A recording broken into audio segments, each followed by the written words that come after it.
did this thing for my church about leadership, and it was a book called "It Takes a Church to Raise a Christian."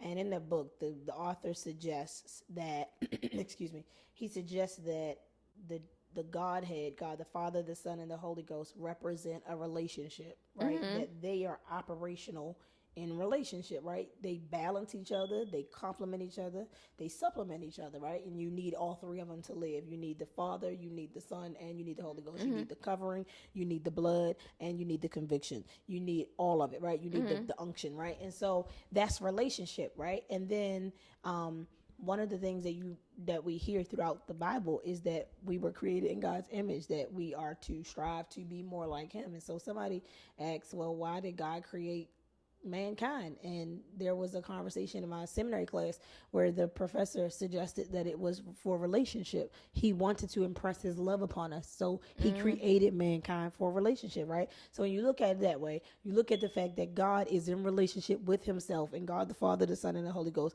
God is in relationship with us. What is the number one thing God desires? He desires relationship, right? So even when you look at John 3:16, something so basic that, for God so loved the world that He gave His only begotten Son, that whosoever believeth in Him should not perish but have everlasting life, right? So when you look at it that way, that expresses relationship, right? So when you start to deal with all of these things that you see in life that deal with relationship, I think that it's so crazy to hear people say like that they want to be alone. I don't think that that's real. I think people have the same desire that God has because we were made in His image. He impressed Himself upon us.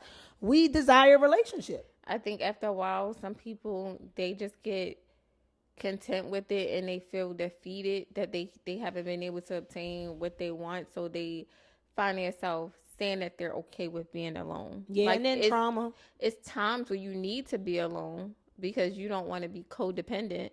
But also, I don't think nobody wants really to be alone, grow old alone. Like, it's nothing like seeing two old people walking down the street. But I've heard a lot of women, even in our age group, talking about, oh, I'd rather be single. I'm like, I don't believe because that's the agenda that's being I think pushed. sometimes, and it is to me, sometimes it seems like an unnatural agenda.